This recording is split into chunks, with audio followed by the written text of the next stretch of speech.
What's going on, everyone? Welcome back to another episode of the Believe in Jets podcast. I am your host, DTereman, coming to you after the final whistle as the Jets dropped to 2-8 after their most recent loss to the New England Patriots, 27-14. Chronologically, we'll go through it. The Jets started with the ball. They won the toss, and they elected to receive. Immediately come out, 14-play drive, 11 of which are run plays. 72 yards, 8 minutes and 4 seconds of time of possession, and they punch it in the end zone on a Justin Fields zone read keeper.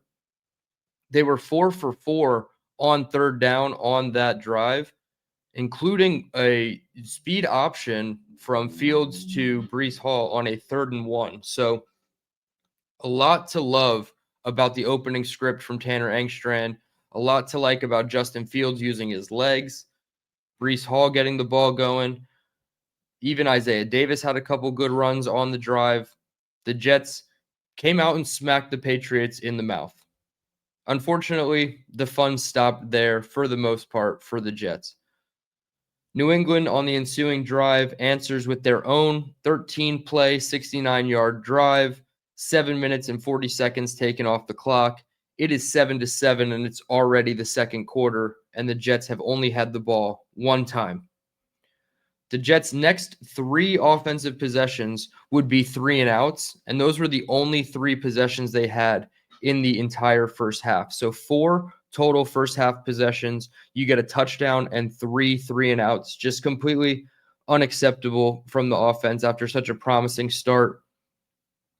The Patriots get the ball on their second offensive drive. Immediately, they hit a play action over Quincy Williams' head for a big play to Hunter Henry. Travion Henderson continues his big game. Hunter Henry beats Isaiah Oliver for a first down in man coverage. Illegal contact by Jarvis Brownlee and Tony Adams after a wide open pass to Mac Hollins, capped off by a Travion Henderson touchdown that was way too easy. He made Michael Clemens look pretty silly. 14-7.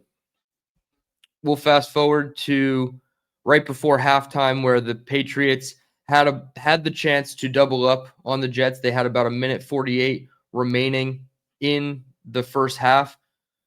Just punted the ball to the Patriots coming out of a TV timeout, and the Jets defense have 12 men on the field. 12 men after a TV timeout, just completely unacceptable by the defense, by the coaching staff. AG and Wilkes definitely to blame for this one. The players obviously to blame for this one. That's just completely inexcusable. Then 2 plays later, Drake May throws a near interception to Quantez Stiggers on the right sideline. Fast forward a couple plays later, illegal contact by Brandon Stevens, which eliminates a Quincy Williams free rush sack on 3rd and 6. The Jets were going to get off the field or at least force a long field goal attempt. Of course, that's not the case. Illegal contact by Stevens keeps the drive going. Next play, they take a deep shot to Kyle Williams. Quantez Stiggers does a great job in coverage. He pretty much has the ability to intercept it, but Tony Adams comes roaming over from the free safety spot, gets in the way, collides with Quantez. Quantez leaves the game and goes to the locker room before half, and Jasir Taylor replaces him. The Patriots ended up attempting a 45-yard field goal on that drive. They missed it, so somehow, some way, the Jets were only down 14-7 going into the locker room. My immediate thought was, okay, this game is close. You saw Justin Fields do really well on the first drive, and then you just saw stinker after stinker for the next 3 drives. This would be the time to go to Tyrod Taylor, because at worst, if the Patriots score on their first drive out of the half, it's 21-7. The game is not completely out of range, although a 14-point comeback to this team seems very unrealistic no matter who's at quarterback. The Patriots get the ball coming out of the half. A short pass to Diggs, an incompletion to Kyle Williams, and on 3rd and 7, Diggs drops one over the middle, ruled incomplete by replay assist. The Jets get off the field. So it's still 14-7. Of course, Justin Fields comes out. It's not Tyrod Taylor. They get Brees going with some runs. Fields does a nice zone keeper for 12 yards, picks up a first down. They called grounding on Justin Fields when I feel like it didn't need to be called. He was outside of the tackle box, and he took a big hit on that throw as well. Backs the Jets up to second and 20, excuse me. They get to 3rd and 15, and they try a screen pass to Isaiah Williams that doesn't work. And then to add insult to injury, you get a personal foul by Joe Tippmann, backs him up 15 more yards. And of course, the one-time Austin McNamara, who is probably the team MVP through 10 games, he has his bad punt. So the Patriots start with pretty good field position. That ensuing possession, Drake May finds Mac Hollins for an explosive. He evades the pocket and finds Stephon Diggs for an explosive. And then he has a schoolyard scramble to the right side where he's getting pursued, and the linebacker pinches up and he throws it over his head to a wide open Stephon Diggs, gets them into the red zone, and it's capped off by Travion Henderson's 3rd touchdown of the game. This one receiving, tiptoe catch in the back of the end zone. Travion Henderson finished with 3 touchdowns. The New York Jets finished with 2. This was the time that I really thought we were going to see Tyrod Taylor. I believe there was even a tweet by Connor Hughes saying that Taylor was warming up with his helmet on and Fields was on the bench with his helmet off. The Jets get the ball back. Fields takes a big hit on a pass to Mason Taylor, who again just shows really good, really strong hands at the catch point. A check down to Rucker gets him a first down. And then the offense goes into tempo and they start doing, hurry up, and they're not huddling fully. They're doing like little muddle huddles and they're getting the play calls out quickly. Fields zone read for 6 yards. They run a screen option to Mechie, who gains a first down. They do a bootleg pass to Brees for 8 yards, convert that first down on the next play with a Brees Hall run, a jet sweep to Isaiah Williams. They had a drop to A.D. Mitchell, and A.D. Mitchell is kind of a storyline of his own in this game. That was his 5th target. He only had 1 catch, multiple drops. Even the one he caught was a double catch, and he bobbled it on the slant. But then on the next play, Justin Fields finds John Mechie wide open on a crosser for a touchdown, and somehow this is a 1-score game. Next possession, the Patriots get the ball.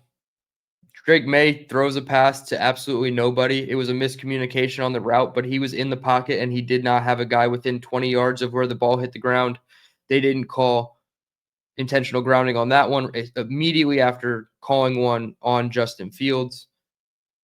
They had a short pass to Demario Douglas for a first down, easy completion to Stephon Diggs for a first down, another holding on Jarvis Brownlee, who has just honestly just been regressing over the last 2 weeks in terms of penalties and getting beat in man coverage. Jermaine Johnson gets a great sack, forces him to 3rd and 15, check down to Travion Henderson, and they kick a 44-yard field goal. So now it is 24-14. It really feels like Justin Fields-led offenses are never going to come back from 10 points, especially against any sort of formidable defense. And, of course, we get a low snap on the first play, Brees handoff, another Brees run, a Fields keeper. So they're just refusing to throw it down 10 points, which is just ridiculous. Fields was hit on a throw, incomplete, which looked like it was in between 2 players, not really near either one of them. And then they run a Brees Hall screen that's sniffed out for an easy loss. 3rd and 12, he misses a check down to Isaiah Williams that was never going to pick up a first down anyway. And, of course, the Jets have to punt. Very first play of the Patriots ensuing possession, opened play action pass to Stephon Diggs, gets him over 100 yards on the day. Finally, the defense starts stepping up and making plays. A good tackle for loss by Barron on a jet sweep. A great pass breakup by Malachi Moore on Hunter Henry. And then on 3rd and 15, a deep pass breakup by Brendan Stevens on Mac Hollins, where he got beat on the vertical route, and he had great recovery, played through the hands of the receiver and swiped the ball out at the last second, saved a big explosive play, got the Jets defense off the field. However, they started their own drive inside their own 15-yard line. Very first play, another low snap from Josh Myers, his at least third or fourth of the game. Justin Fields couldn't corral it, probably should have just dropped and fell on it and instead tried to pick it up and run with it and make a play. Couldn't hold on to it. Patriots fall on it, of course, at the Jets' 11-yard line. They cash in on a 25-yard field goal to make it 27-14. Jets' final possession immediately starts with a sack. Fields finds Mason Taylor over the middle for a short gain, but on 3rd and 8, Fields evades and scrambles for a first down. A batted down pass, an outbreaking route to Ruckert sets up 3rd and 6. You get a big play to Mechie on a crossing route. Check down to Isaiah Davis. Fields scrambles for a first down. Missed A.D. Mitchell on a deep pass where he was covered by Christian Gonzalez. It basically hit Christian Gonzalez in the back because it was so underthrown. A.D. Mitchell definitely created separation on multiple routes, but whether he dropped it or the pass was just inaccurate as can be, it was just a huge disconnect between Fields and A.D. tonight. At this point, the Jets are wasting so much clock. They started the drive with, I believe, just over 6 minutes left in the game, and they got it all the way down to the 2-minute warning where they failed a 4th and 4 conversion attempt in the flat to Jeremy Ruckert, who dropped it. It was a contested catch, sure, but Jeremy Ruckert ended up dropping it. 1:57 left, and the Patriots run 3 runs. Easy first down for Travion Henderson, and they can ice the game. So the Patriots continue their 8-game winning streak, and the Jets' 2-game winning streak comes to a grinding halt, right? Obviously, Justin Fields, great first drive, pretty abysmal for the rest of the game. Tired of, repeating myself that I think Tyrod Taylor deserves to play or finish out some of these games. Definitely thought it was the game to do it here. Even after you scored the touchdown to John Mechie and it was 21-14 and your defense gets off the field, you have to be able to, as a coach, make that decision of like, hey, I need to spark the team. We got to figure out a way to do something and create a spark for our offense. You can't go into the half with 23 passing yards. I think Fields finished with maybe 115 passing yards on the day. I don't have the stats directly in front of me, but it was just a poor performance in terms of passing. You're just not even attempting passes. You're running it first, second, and third down, trying to pick up a first down. When you do pass it deep, you had a drop by A.D. Mitchell. You had a really bad miss to A.D. Mitchell up the right sideline. You should have put it on his upfield shoulder. Instead, he made it like a back shoulder. And they had a good switch release that created like a natural pick or rub route, and A.D. Mitchell was wide open, and Fields just couldn't put it on him. So really frustrated with Fields in this game. Brees couldn't get a ton going, but that was to be expected, right? The Patriots were, top in the league against running offenses. So it was a strength on a strength, and the Patriots showed that after the first drive, they could really hone in and stop our rushing offense. And whenever you need to force Fields to pass it, you know what you're going to get. If his first read's not there, he's going to check to run, so you can just have a spy on him. And if he does get to a second or third read, you've probably already sacked him, or he's throwing an inaccurate pass in a muddy pocket. So it's just so predictable with Fields right now that you can expect very, very little from our passing attack.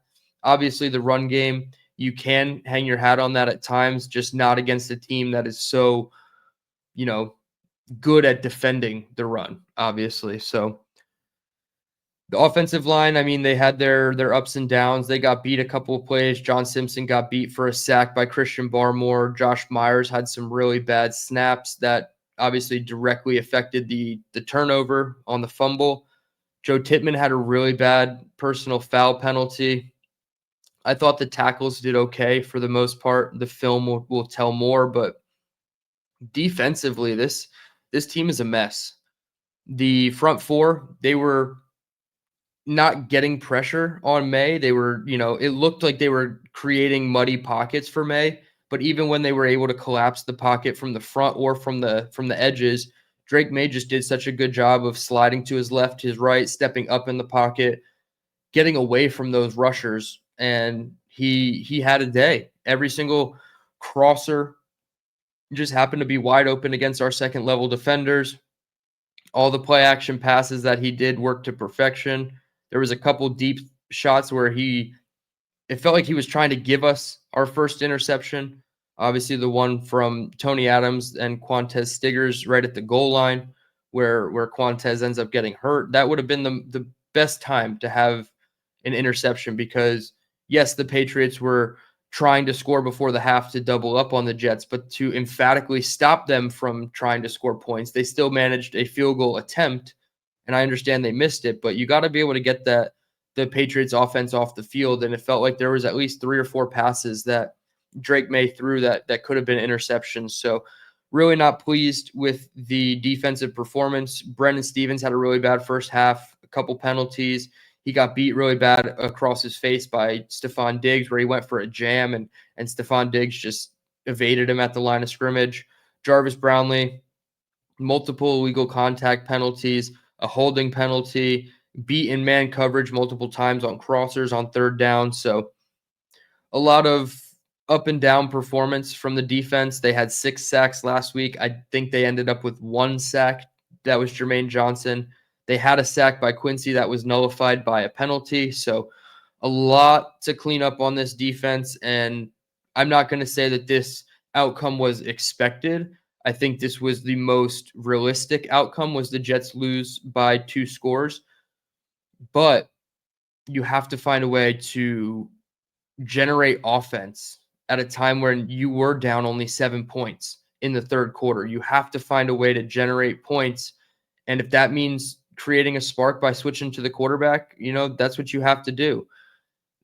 Finding exotic ways to dial up a blitz on Drake May, that's something you have to look at too.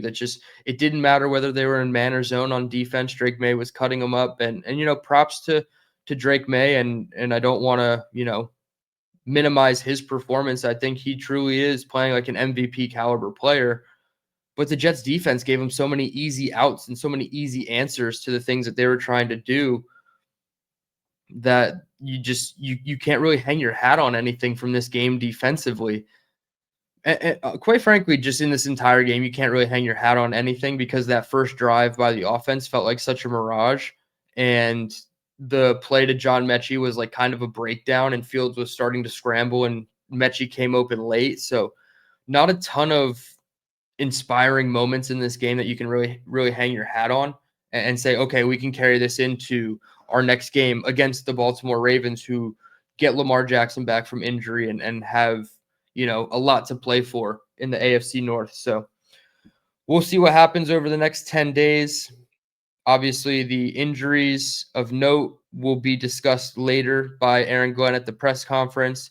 The most notable one that happened earlier today was obviously Garrett Wilson going on IR, so he'll be down for 4 games. So expect to see a lot of A.D. Mitchell and John Mechie. Hopefully some Arian Smith, maybe some Isaiah Williams and Tyler Johnson mixed in Garrett's absence. That's going to do it for this one. I appreciate everybody for tuning in. DTereman signing out, saying let's go Jets.